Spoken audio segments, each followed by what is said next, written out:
District level science drama కింద 5 అంశాలలో మేము కేజీబీ తెలవరపూర్ నుండి 10 మెంబర్స్ ని తీసుకుని వచ్చాము. అందరికీ పరిశుభ్రత అనే అంశంపై మేము స్కిట్ వేస్తున్నాము. Namaste, we are from Vidya High School, Irmal. We are going to explain about women in science, development of them and women empowerment in science and technology. Good morning, sir. We are from the Tutala Model School. Today's Southern Science Drama, we are participating. We are took the theme as Smart Farmer and Smart Agriculture. Thank you giving this opportunity. ఈ రోజు మనం జిల్లా స్థాయి science drama festival 2025 పాఠశాల JVNR లో మనం నిర్వహించుకుంటున్నాం. ఈ కార్యక్రమానికి విచ్చేసినటువంటి గౌరవ పెద్దలు డాక్టర్ సంపత్ కుమార్ గారు, అదేవిధంగా నాతోటి మిత్రులైనటువంటి బచ్చుసి నారాయణ వర్మ మరియు కోశ్రీ నాగరాజు, రఫీ, అదేవిధంగా గడ్డు శ్రీనివాస్, ఎర్రన్న సార్, ప్రతి ఒక్కరు ఆఫ్ ది డయాస్ టీచర్స్ అందరికీ కూడా మరియు ఇక్కడ విచ్చేసినటువంటి పెద్దలందరికీ కూడా స్కూల్ ప్రిన్సిపల్ అయినటువంటి మణికుమార్ మేడం గారు మరియు మేనేజ్మెంట్, అదేవిధంగా ఈ ప్రోగ్రామ్ కి సహకరిస్తున్నటువంటి పెద్దలు వేదం స్కూల్ మేనేజ్మెంట్ మెంబర్స్, అదేవిధంగా పవిత్ర స్కూల్, ఇక్కడ ఎంతో వ్యయ ప్రయాసాలు ఇంక్లూడ్ ముఖ్యంగా పిల్లల్ని ఇంతవరకు తీసుకొచ్చినటువంటి గైడ్ టీచర్స్ కి, మేనేజ్మెంట్స్ కి అందరికీ కూడా ప్రత్యేకంగా ధన్యవాదాలు. ఎందుకంటే ఒక ప్రోగ్రామ్ సక్సెస్ కావాలి అంటే మీరు ఎన్నో కష్టాలు ఉంటాయి. మీ టీచర్స్ గత 10-15 రోజుల నుండి మిమ్మల్ని ప్రిపేర్ చేస్తున్నారు. ఎన్నో రకాలుగా ఇక్కడికి భద్రంతో తీసుకురావడం సాధ్యం అనేది చాలా కష్టమైన పని, అంత ఈజీ కాదు ఫస్ట్ ఆఫ్ ఆల్. కాబట్టి వాళ్ళ దృష్టికి అభినందన. ఇక ముఖ్యంగా మాకు ఇక్కడ కూర్చున్న ఈ టీం ఉన్నది చూడండి, ఏంటిదంటే ఏ ప్రోగ్రామ్ అయినా ఘనంగా నిర్వహించాలన్న ఒక ఆకాంక్ష అనేది బలంగా ఉంటుంది. దీనికి మేము కూడా మీరెట్లా 15 రోజుల నుండి ప్రిపేర్ అవుతున్నారో మేము కూడా అదే విధంగా ప్రిపేర్ అవుతున్నాం. సో మరి ఈ ప్రోగ్రామ్ ని ఇంత దిగ్విజయవంతంగా చేస్తున్నందుకు గౌరవ డిఓ గారి కూడా సపోర్ట్ మాకు చాలా ఉంది. కాబట్టి వారికి కూడా ప్రత్యేకంగా మేము నమస్కారం తెలియజేస్తున్నాం. సో నాకు ఇచ్చిన అవకాశానికి ధన్యవాదాలు తెలియజేస్తున్నాం.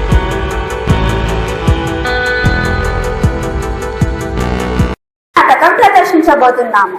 విజ్ఞాన శాస్త్రంలో మహిళలు, అలాగే దాని నిర్వచనల తీగతో కట్టివేయలేము.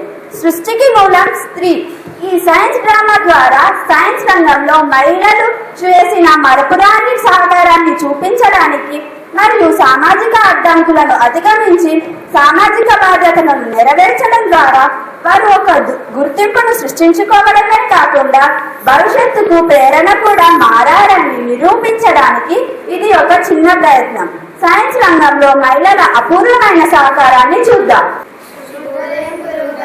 శుభోదయం పిల్లలు, కూర్చోండి. నేను నిన్న ఇచ్చిన హోంవర్క్ చేశారా అందరూ? చూపించండి.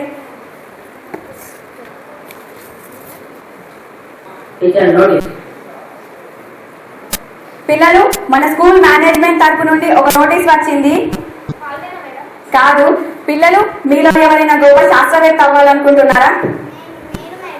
మంచి ఆలోచన. మీ కళలని నిజం చేయడానికి ఒక గొప్ప అవకాశం ఉంది. యువిక, యువ విజ్ఞాన కార్యక్రమం.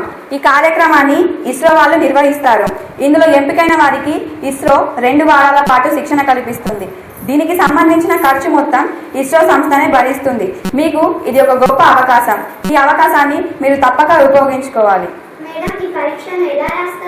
ఈ పరీక్ష ఇస్రో వాళ్ళు ఆన్లైన్ లో నిర్వహిస్తారు. ఒక వారం తర్వాత. శుభోదయం పిల్లలు, కూర్చోండి. పిల్లలు, ఈరోజు మనం ఒక కొత్త పాఠం గురించి నేర్చుకుందాం. ఈరోజు మనం ప్రారంభించే పాఠం పేరేంటంటే శతక సుధ. ఈ పాఠంలో మనకు అన్ని నీతి కథలు ఉంటాయి.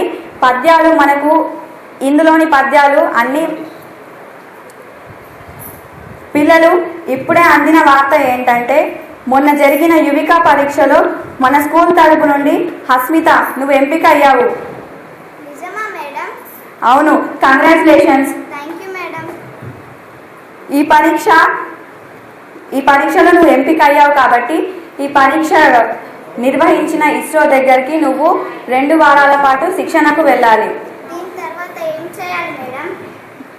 దీని తర్వాత నువ్వు శిక్షణకు వెళ్ళాలి. ఈరోజు ఇంటికి వెళ్ళిన తర్వాత నువ్వు దీనికి కావాల్సిన సామాన్లన్నీ సిద్ధం చేసుకో.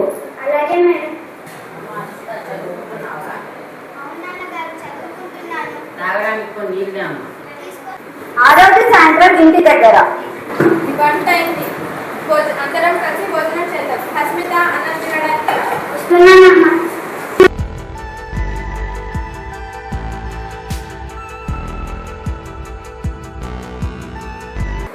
నాన్నగారు, నేను ఒక విషయం చెప్పాలనుకుంటున్నాను. చెప్పు. నేను ఇస్రో వారు నిర్వహించిన పరీక్షలో ఎంపికయ్యాను. మంచిదమ్మా. వాళ్ళు 2 వారాల పాటు శిక్షణను కల్పిస్తారు. నేను అక్కడికి 2 వారాల పాటు వెళ్ళాలి. నువ్వు 2 వారాల పాటు వెళ్తే ఇంట్లో పనులను ఎవరు చేయాలి? మన పరిస్థితి గురించి తెలిసిందే కదా. అదేంటి నాన్నగారు, నేను చదువుకోవాలనుకుంటున్నాను. జీవితంలో గొప్ప శాస్త్రవేత్తను అవ్వాలనుకుంటున్నాను. మోస్కో, ఈ రోజున ఆడపిల్ల అంటేనే బరువు. పెళ్లికే లక్షలు కావాలి. ఇది చదువుకోవడమే గొప్ప. ఇంకా చదువుకుంటారు. అస్మిత బాధపడుతూ తన గదిలోకి వెళ్ళింది.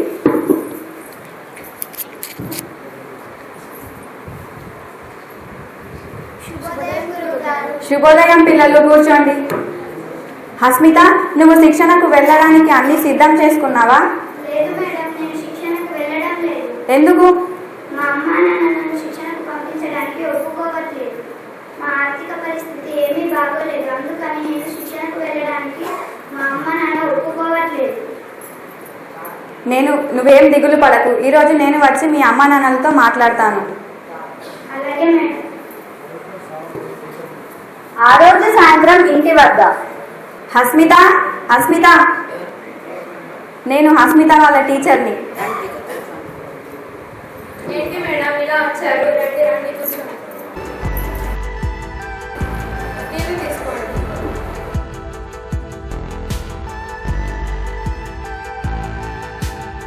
నేను మీ హస్మిత గురించి మాట్లాడడానికే వచ్చాను. ఏంటి మేడం, ఏమైంది? చూడు రాజయ్య, హస్మితను ఇస్రో శిక్షణకు వద్దంటున్నారంట.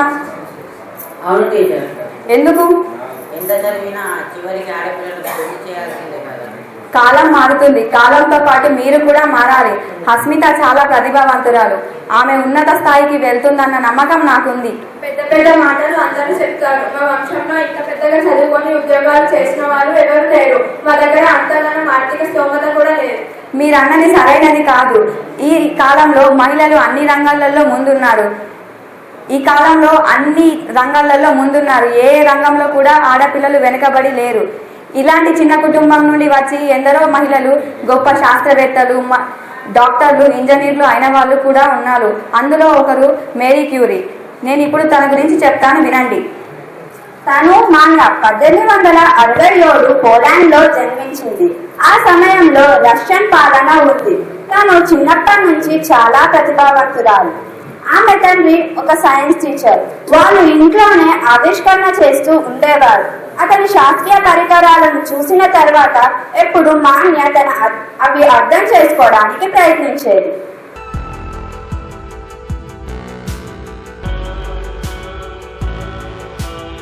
కొన్ని రోజులుగా మాన్య వాళ్ళ తల్లి అనారోగ్యంతో బాధపడుతుండేది. ఏమైందమ్మా? ఏం కాలేదు రా, చీకటైంది, వెళ్ళి పడుకోకు. ఒకరోజు భయపడిందే జరిగింది. మాన్య తల్లి ఈ లోకాన్ని విడిచిపెట్టింది.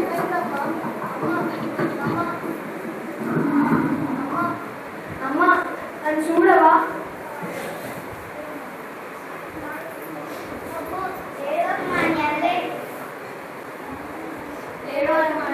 అమ్మా, నన్ను చూడవా?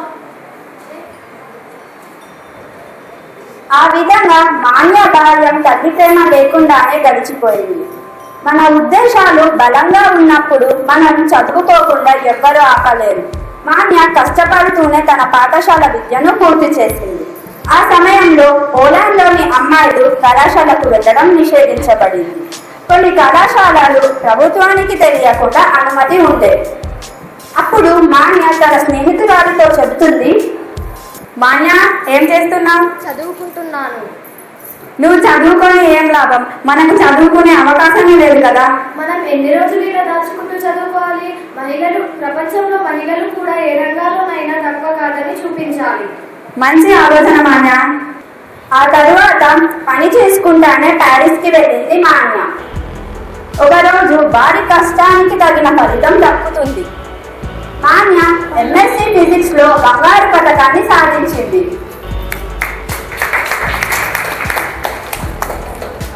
తర్వాత ఎంఎస్సీ మ్యాథ్స్ లో కూడా బంగారు పథకాన్ని సాధించింది.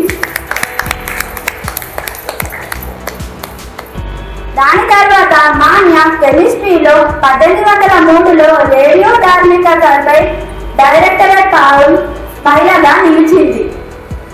ధార్మికత మూల కణాలను పోలియం మరియు రేడియోను కనుగొన్నారు.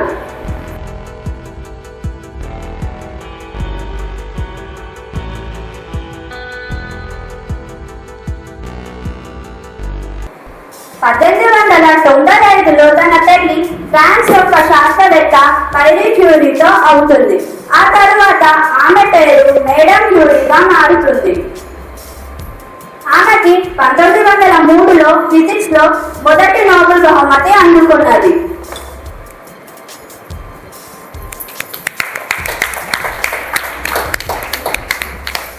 మరియు 1911లో కెమిస్ట్రీలో రెండవ నోబెల్ బహుమతి అందుకున్నది. ఆమె నోబెల్ బహుమతి గెలుచుకున్న మొదటి మహిళగా పేరొందింది. మొదటి వ్యక్తి మరియు 2 శాస్త్రీయ రంగాలలో నోబెల్ బహుమతి గెలుచుకున్న ఏకైక వ్యక్తి మాన్య. ఇది ఒక చిన్న పట్టణం. ఇక్కడే పెరిగింది టెస్సీ థామస్. సాధారణ అమ్మాయి కానీ అసాధారణమైన కళలతో. టెస్సీ, ఇంత రాత్రి ఇంకా చదువుతున్నావు, నిద్ర లేదా నీకు? అమ్మా, నాకు ఒక కళ ఉంది. నేను శాస్త్రవేత్త అవ్వాలి. రాకెట్ తయారు చేసి ఆకాశాన్ని తాకాలి. మన టెస్సీ రాకెట్ కదా, కానీ దానికి చాలా కష్టపడాలమ్మా, చాలా చదువుకోవాలి. అమ్మా, నాకు కొంచెం కూడా భయం లేదు. నేను నేర్చుకుంటాను, సాధిస్తాను. తరగతి గది టీచర్ బోర్డుపై రాస్తున్నారు. ఇప్పుడు మనం గ్రావిటేషన్ గురించి నేర్చుకున్నాం కదా, ఇందులో ఎవరికైనా ఏమైనా ప్రశ్నలు ఉన్నాయా? మేడం, మనం గ్రావిటీని ఎదుర్కొనే రాకెట్ ని తయారు చేయగలమా? అవును టెస్సీ, సాధ్యమే. కానీ దానికి పట్టుదల, ధైర్యం, కృషి చాలా అవసరం. టెస్సీ, నువ్వు చాలా పెద్ద కలలు కంటున్నావు. నువ్వు నిజంగా నమ్ముతున్నావా నీకు అవుతుందని? నమ్మకం లేకుంటే కలలు ఎందుకు కంటావు అనిత? టెస్సీ పెద్దదై ఉద్యోగాల కోసం ప్రయత్నిస్తుంది. సంవత్సరాలు గడిచాయి. టెస్సీ తన చదువును పూర్తి చేసింది. కానీ ఇప్పుడు కొత్త సవాళ్లు ఎదురయ్యాయి. ఇంటర్వ్యూ హాల్ ముందు ఇది నా అవకాశం. ఎలాంటి అవరోధం వచ్చినా సాధించి తీరుతాను. Excuse me sir. రండి, లోపలికి రండి. మీ పేరేంటి? నా పేరు టెస్సీ థామస్. టెస్సీ థామస్, మీరు రాకెట్ డిజైన్ కోసం దరఖాస్తు చేస్తున్నారు. ఇది మహిళలకు కష్టమని మీకు అనిపించదా? సార్, లింగ భేదాన్ని చూడొద్దు. ధైర్యం, కృషి ఉంటే ఏ పనైనా సులభమే. Thank you. టెస్సీ ఆ ఉద్యోగాన్ని సాధించింది. ఆమె కృషి, ధైర్యం, నమ్మకం కలిగించింది. టెస్సీ థామస్ ఒక భారతీయ ఏరోస్పేస్ ఇంజనీర్ మరియు ఏరోనాటికల్ స్పేస్ మాజీ డైరెక్టర్ జనరల్ మరియు రక్షణ పరిశోధన మరియు అభివృద్ధి సంస్థలో అగ్ని ఫోర్ ప్లాస్టిక్ క్షేమాన్ని మాజీ ప్రాజెక్ట్ డైరెక్టర్. ఏమిటి? విజయం అనేది ఒక్క రోజులో రాదు. నేను నా తల్లిదండ్రుల ఆశీస్సులు, నా గురువుల యొక్క మార్గదర్శకం, శ్రమ ఇవన్నీ కలిపి ఈ రోజు సాధ్యమైంది. ప్రతి అమ్మాయి తన కళను నమ్మాలి, భయాన్ని కాదు. మన నమ్మకమే మన యొక్క కాంతి. టెస్సీ కథ ప్రతి అమ్మాయి కష్టపడండి, విజయం సత్యం. ఎంత గొప్ప స్థాయికి వెళ్ళారు. ఇది సరే మేడం, మరి మా దగ్గర ఆర్థిక స్తోమత లేదు కదా, మరి మేమేం చేయాలి? మీకు అలాంటి ఆందోళన అవసరం లేదు. ఇలాంటి ప్రతిభావంతులైన ఆడపిల్లలకు మరియు మహిళలకు డబ్బు పరాయంగా సహాయం చేయడానికి ప్రభుత్వం ఎన్నో రకాల పథకాలను అందిస్తుంది. వీటి గురించి మాకు కొంచెం తెలియజేయండి. మీకు తెలియజేయడానికే నేను కొన్ని పథకాలను తీసుకొచ్చాను. ఇన్స్పైర్ మోడల్ పాఠశాల విద్యార్థుల వినూతన ఆలోచనలకు లక్ష్యంగా పెట్టుకుంది. ఈ పథకం ద్వారా ఎంపికైన విద్యార్థులకి ప్రతి సంవత్సరం 10,000 రూపాయలను అందిస్తుంది. ఇంకొకటి ఏంటంటే inspire scholarship.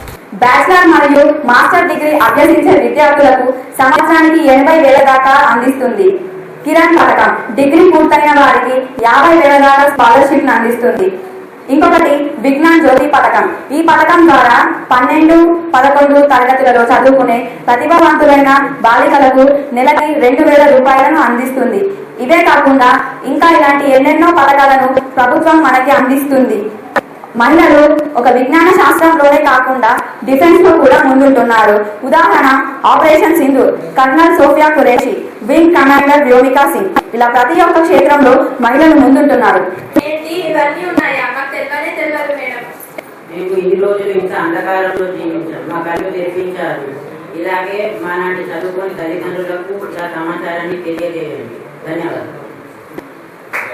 Thank you teacher, నా చదువులో నాకు సహాయం చేసి ప్రోత్సహించినందుకు. నువ్వు నాకు ధన్యవాదాలు చెప్పడం కాదు, నీలాంటి ఆడపిల్లలని ప్రోత్సహించాలి. నువ్వు భవిష్యత్తులో గొప్ప శాస్త్రవేత్త అవ్వాలి. అలాగే మేడం. ముగింపు. విజ్ఞాన శాస్త్రం అనేది పురుషులకే పరిమితం కాదు. సాహసంతో, కృషితో, నిబద్ధతతో ముందుకెళ్లిన మహిళలు కూడా ఈ రంగంలో విశేషమైన విజయాలను సాధించారు. అనురాధ టీకే, ఎస్సీ థామస్, రీతూ గరిదాల్ వంటి శాస్త్రవేత్తలు భారతదేశాన్ని అంతరిక్ష పరిశోధనల్లో కొత్త ఎత్తులకు తీసుకెళ్లారు. ఈ నాటకం మనకు చెప్పే సందేశం ఏమిటంటే లింగభేదం కాదు, ప్రతిదే నిజమైన శక్తి. ప్రతి అమ్మాయి కూడా శాస్త్రవేత్త, ఇంజనీర్, పరిశోధకురాలు కావాలని కలలు కనాలి, వాటిని సాకారం చేయాలి. విజ్ఞాన శాస్త్రంలో మహిళల పాత్ర కేవలం చరిత్రలోనే కాదు, భవిష్యత్తులో కూడా మరింత వెలుగులు నింపనుంది. మహిళలు విజ్ఞాన శాస్త్రంలో ముందుంటే దేశం ప్రగతిలో దూసుకుపోతుంది. జై హింద్, జై భారత్.